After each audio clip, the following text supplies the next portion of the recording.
Esse é o vídeo mais delicado da história desse canal, é sério.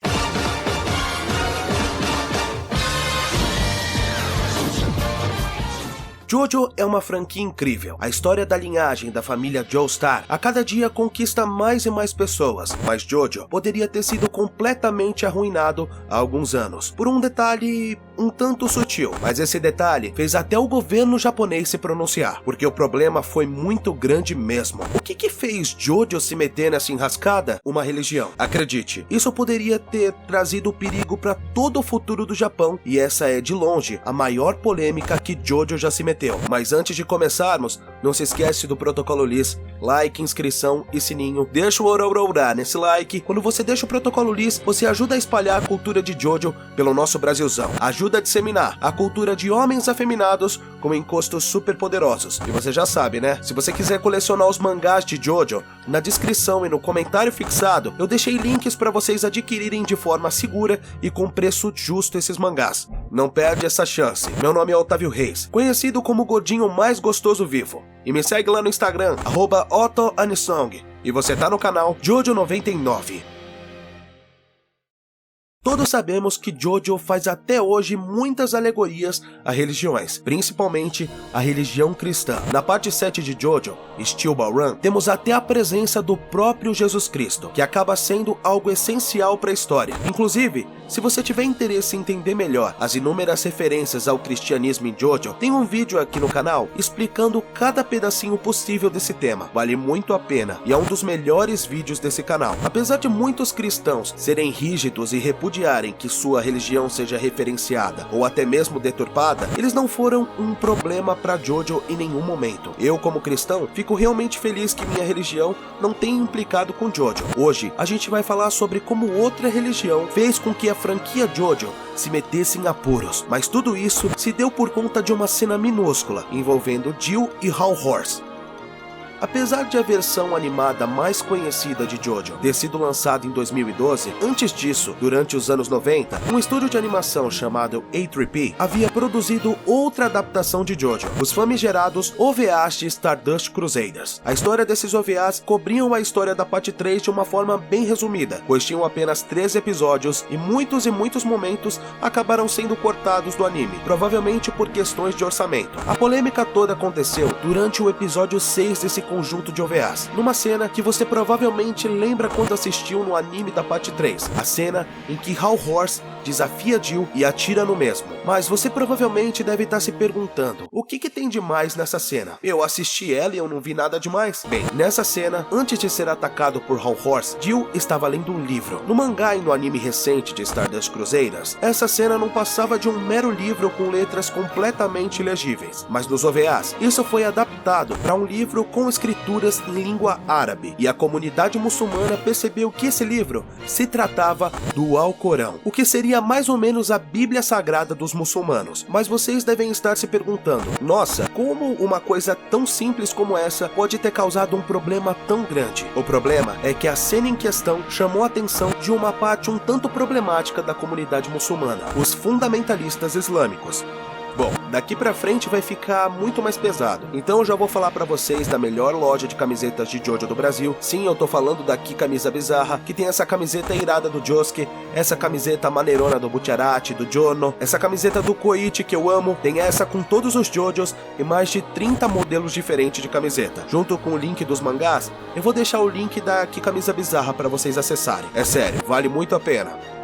Agora vamos entrar em um assunto muito delicado. Eu vou explicar para vocês sobre como funciona o fundamentalismo islâmico e o extremismo muçulmano, mas eu gostaria de deixar bem claro que isso não é um ataque a essa religião ou qualquer coisa do tipo, e eu nem tô generalizando quem crê nela. Eu reconheço que existem vários grupos e que a maioria das pessoas que creem no islamismo não concordam com o radicalismo imposto por alguns grupos. Eu vou me basear apenas em fatos para explicar melhor como a crença da parte fundamentalista do islamismo funciona.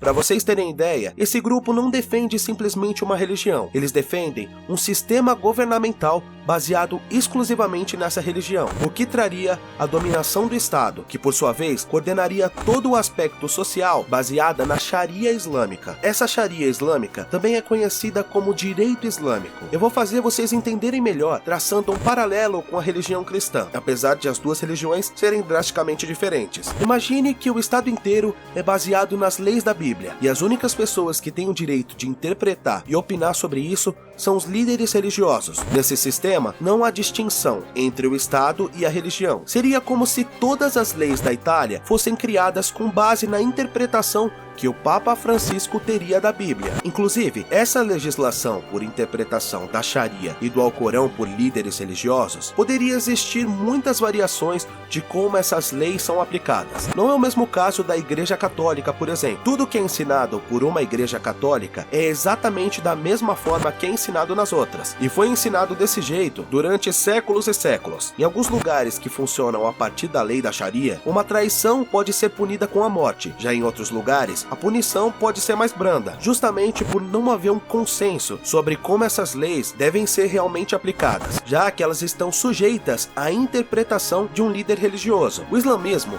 surgiu a partir da Revolução Iraniana, no momento em que o fundamentalismo foi tido como sistema dominante. Nos anos 80, inclusive, surgiram inúmeros grupos armados destinados a exclusivamente destruir o governo de Israel. Inclusive, um dos grandes símbolos desse fanatismo extremista é o famoso atentado de setembro nas Torres Gêmeas. Mas vocês talvez estejam se perguntando por que alguns muçulmanos são tão extremistas? O que os levou a chegar em um ponto tão assustador? Bom, essa cultura é muito ligada à origem dessa religião, que aconteceu depois da Primeira Guerra Mundial, junto com o fim do Império Otomano, o que trouxe uma forte influência do Ocidente para o Oriente Médio. Sendo assim, o fundamentalismo islã surgiu especificamente como uma resposta extremamente agressiva contra o Ocidente. Como tudo isso surgiu pelo medo das ideias ocidentais dominarem completamente seu povo, seria realmente muito improvável que esse movimento tivesse algum tipo de pacifismo.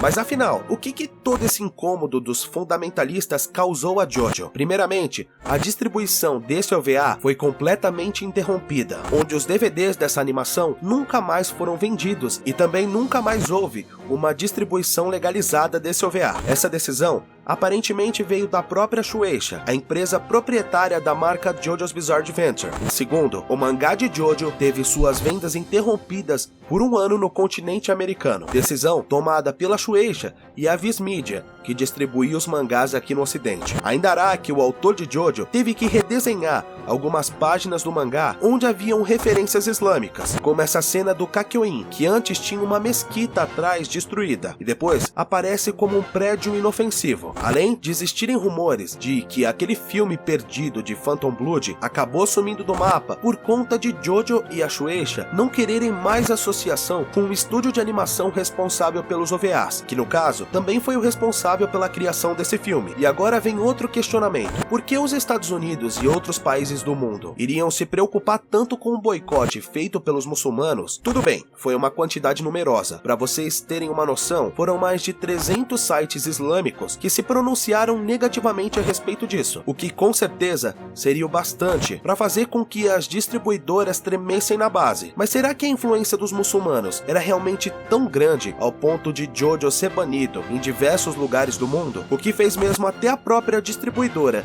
se desculpar, alegando que eles não sabiam que aquelas palavras não eram de fato do Alcorão. A cena em si se tornou polêmica porque ele estava lendo o Alcorão e em seguida manda Hal Horse matar os Crusaders na viagem para o Egito, o que de certa forma deu a entender que ele estava se baseando nos livros sagrados da religião muçulmana para cometer atrocidades, sendo que essa cena nem estava no mangá original, foi apenas colocada ali para estabelecer que Jill estava residindo em um país com língua árabe. Mas e se fosse? E se eles realmente quisessem passar essa imagem? Isso poderia ter sido ignorado, mas fez até mesmo a maior autoridade sunita se manifestar a respeito e condenar um simples anime. Mesmo se eles quisessem realmente passar a ideia do Jill está se baseando no Alcorão para suas barbaridades, eu acredito que não seria um crime contra a humanidade, já que isso de fato acontece. Inúmeros grupos usam as escrituras para justificar os crimes, assim como acontece no cristianismo, e acontece bastante, e essa representação é muito mais frequente com os cristãos do que com qualquer outra religião, em contextos muitas vezes mais pesados. passados, que realmente poderiam trazer uma imagem super negativa para a igreja, mas nunca surgem 300 sites evangélicos ou católicos condenando essas coisas.